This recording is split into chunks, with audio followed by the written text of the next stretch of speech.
The restaurant business is built on secrets, secret recipes, secret techniques, secret deals made in back rooms over glasses of wine. But the biggest secret in my family's restaurant chain wasn't written in any cookbook.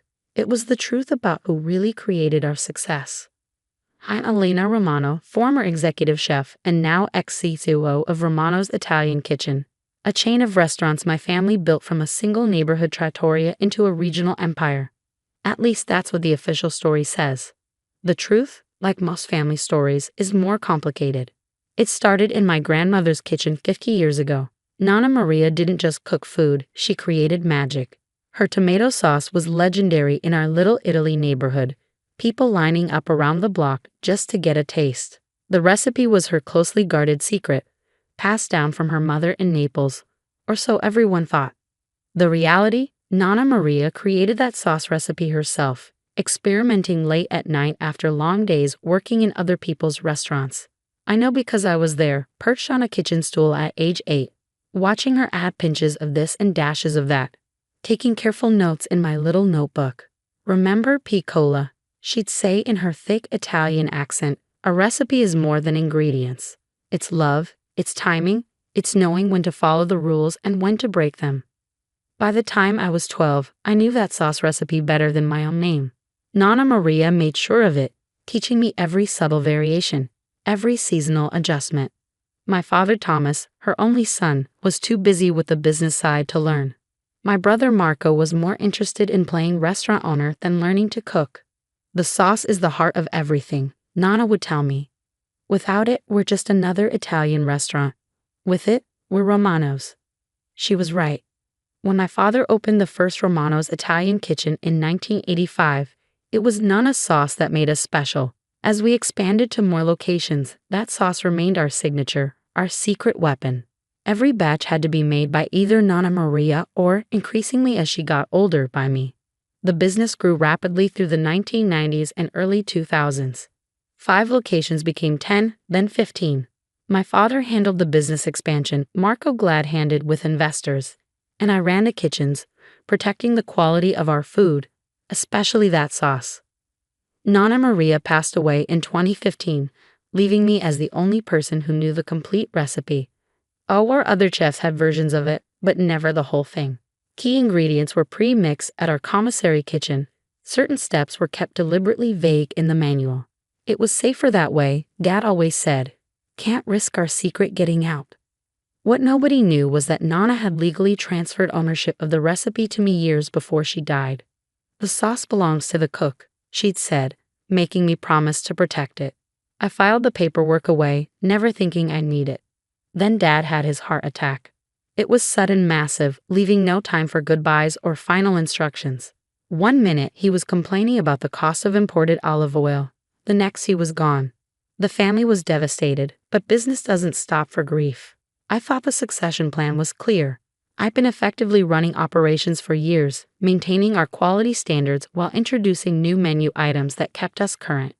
The customers loved us. Our profits were strong. Our employees stayed forever. Marco handled marketing and public relations, which suited his personality. But I underestimated my brother's ambition and my mother's blindness when it came to her only son. The shareholders' meeting was scheduled for 1 month after Dad's funeral. I spent that time keeping our restaurants running, making sure our customers and employees felt secure despite the change in leadership.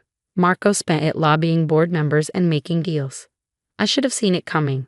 The signs were there, hushed conversations that stopped when I entered rooms, secretive meetings I wasn't invited to, sympathetic looks from longtime employees.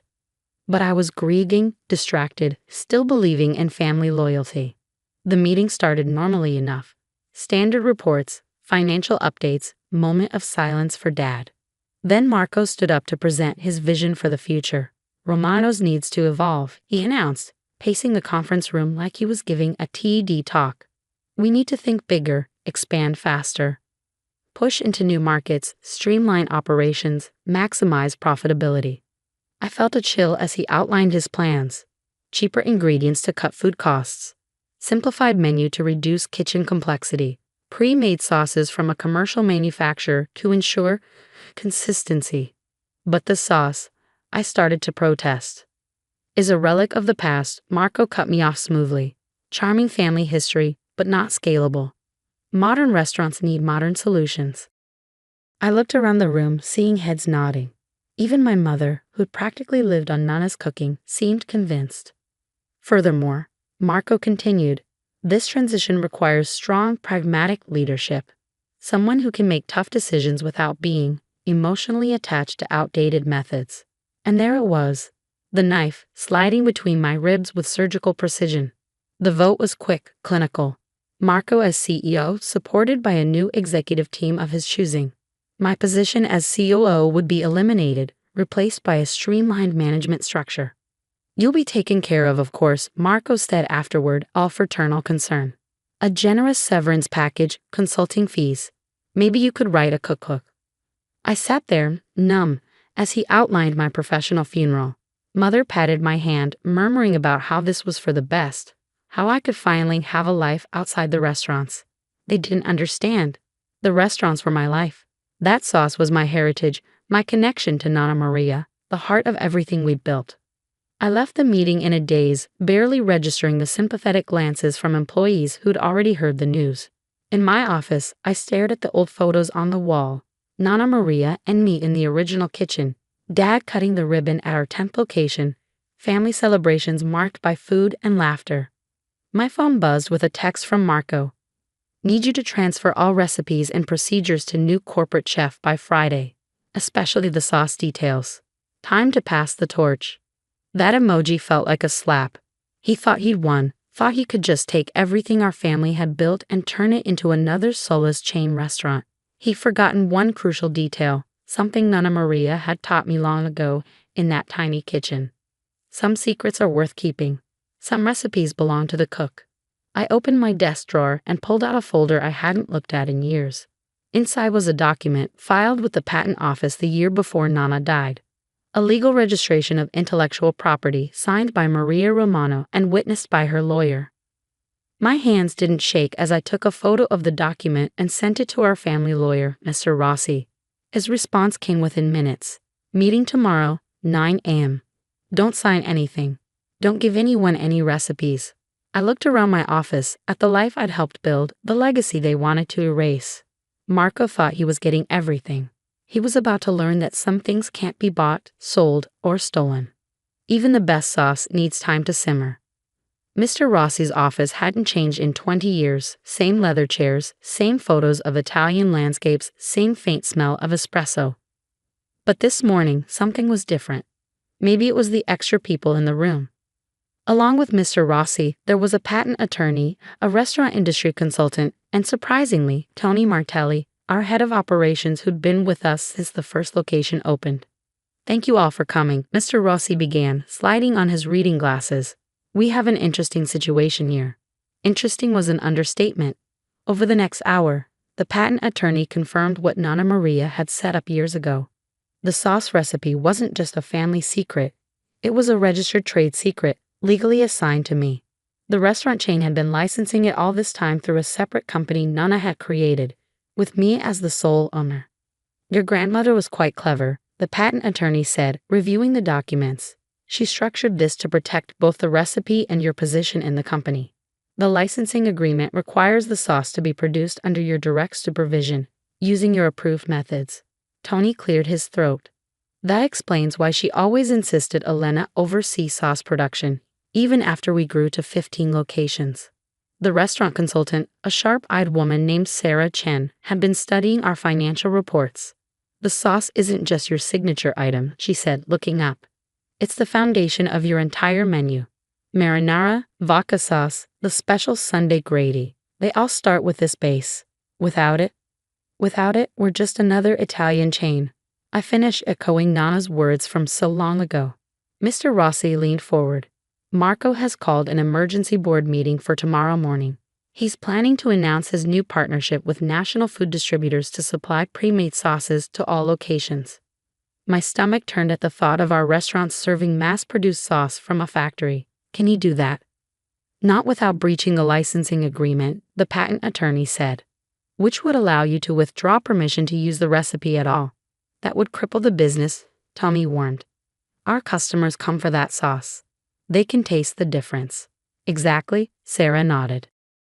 And here's something else to consider. I've reviewed the expansion plans Marco presented. He's leveraged the company heavily, borrowed against projected growth from 30 new locations in the next 2 years, all based on cutting costs and streamlining operations. I saw where this was going, so if the sauce suddenly wasn't available, the projections would collapse, she confirmed. Along with the financing, we spent the next few hours developing a strategy. By the time I left Mr. Rossi's office, I knew exactly what I had to do. The boardroom was packed the next morning. Marco had brought in his new executive team, all sharp suits and PowerPoint presentations. Mother sat in her usual place, looking uncertain. I noticed she was wearing the necklace Nana Maria had given her on her wedding day. Marco started his presentation with typical flair: growth projections, market penetration strategies, cost-cutting measures. The sauce change was presented as a minor operational detail, barely worth mentioning. And with these new efficiencies, he concluded, we project expanding to 50 locations within 5 years. The Romano's brand will become a national powerhouse. The board members looked impressed. Mother was beaming. Marco shot me a smug smile as he sat down. Any questions? The board chairman asked. Just one. I stood slowly, placing Nana's original recipe book on the table. Has anyone reviewed the licensing agreement for our signature sauce? Marco's smile faltered slightly. That's just a formality. All recipes and processes belong to the corporation. Actually, Mr. Rossi said, entering right on cue, that's not correct. He distributed copies of the licensing agreement to each board member. The sauce recipe is owned by a separate entity controlled by Elena Romano. Its use by Romano's Italian kitchen is subject to specific conditions. The room erupted in confusion. Marco's face turned red as he snatched a copy of the agreement. This is ridiculous, he sputtered. Mother, tell them this can't be right. But Mother was staring at the signature page at Nana Maria's familiar handwriting. She never said, she whispered. Nana understood something you've forgotten, Marco, I said, keeping my voice calm. A restaurant isn't just a business. It's a promise to our customers, a connection to our heritage. That sauce isn't just a recipe, it's our grandmother's legacy. The new executives were whispering urgently to each other, reviewing documents on their tablets. I knew what they were realizing, how dependent their plans were on having access to our signature sauce. The licensing agreement is very specific, Mr. Rossi continued. Any change in sauce production methods or ingredients must be approved by the recipe owner. Furthermore, production must be overseen by Elena Romano personally. We'll challenge it, Marco snapped. Corporate owns all intellectual property. You can try, the patent attorney said, joining us. But during a legal process, which could take years, you would lose the right to use the recipe at all. How do you think that would affect your expansion plans? Sarah Chen stepped forward, presenting her analysis of how losing the sauce would impact the company's projections and financing. The numbers weren't pretty. I watched Marco's face as his perfect plan crumbled. The board members were murmuring, shuffling papers, shooting concerned glances at each other. His new executives looked increasingly uncomfortable. There is another option, I said quietly. All eyes turned to me. The restaurants work because we balance tradition and progress. The old and the new.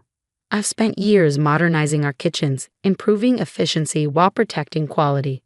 We can expand, but not by sacrificing what makes us special. I laid out my own plan, measured growth, maintained quality, innovation that enhance rather than replace our traditions. As I spoke, I saw heads nodding, saw the board members remembering why our restaurant succeeded in the first place. And the sauce, Marco demanded, stays exactly as Nana created it. Made fresh, made right, made with love. That's not negotiable. The board's vote was unanimous. Marco's expansion plan was rejected. His new executives were thanked for their time and dismissed. I was reinstated as COO with expanded responsibilities for maintaining quality across all locations. And my brother? I asked, watching Marco storm out of the room. Will remain as head of marketing, the chairman said, where he can focus on his strengths without overreaching. Mother caught up with me after the meeting, tears in her eyes. I'm so sorry, Elena. I should have seen what was happening. It's okay, Mom, I hugged her. We all miss Dad. We all want to honor his memory. We just had different ideas about how to do it. That evening, I went back to the original restaurant location.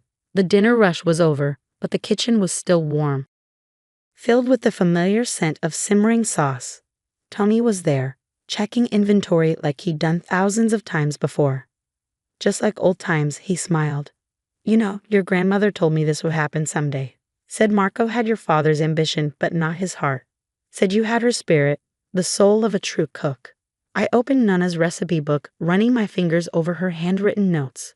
She taught me that a recipe is more than ingredients. "Sai," he grinned. "It's love, it's timing, and knowing when to follow the rules and when to break them." I finished. 6 months have passed since that board meeting. Our restaurants are thriving, expanding thoughtfully into carefully chosen locations. Marco has actually proven to be a better marketing director when he's not trying to run everything. His latest campaign about authentic family recipes made with love is our most successful ever. Mother spends more time in the restaurants now, sharing stories about Nana Maria with our staff, teaching them that good food is about more than profit margins. Sometimes I catch her in the kitchen, closing her eyes as she smells the sauce, smiling at memories only she can see. Yesterday, a food critic wrote that Romano's manages something rare in the restaurant industry, growing without losing its soul. He called our sauce a taste of tradition in a modern world. Nana Maria would have liked that review. She always said a good sauce, like a good life, needs the right balance of ingredients. Sweet and sharp, old and new, tradition and innovation, all simmering together to create something special. Last week, I found my old childhood notebook, the one where I carefully recorded Nana's lessons. On the last page, in her handwriting, was a note I'd never noticed before. "Remember, piccola, the secret ingredient isn't in the sauce. It's in the heart of the cook. Guard it well." I'm teaching my niece how to make the sauce now. Marco's daughter Sofia, just turned 8, perches on the same kind of kitchen stool I once used, scribbling in her own notebook. She has Nana's eyes, bright and curious, watching everything. "Why do we add the basil last?" she asked yesterday. "Because some things can't be rushed," I told her, stirring the pot slowly. "They need time to develop, to become what they're meant to be." She nodded seriously, writing it down. Another generation learning our family's real secret, that the best recipes aren't just about food. They're about love, tradition, and the courage to protect what matters most. Marco stops by sometimes, watching Sofia learn the family legacy he almost destroyed. I see regret in his eyes, but also understanding. He's learning too, in his own way. The sauce still simmers in our kitchens, still brings people back again and again. But now everyone knows why, not because of secret ingredients or clever marketing, but because every batch is made the way Nana taught me, with patience, with pride, and with love. That's one recipe that will never change.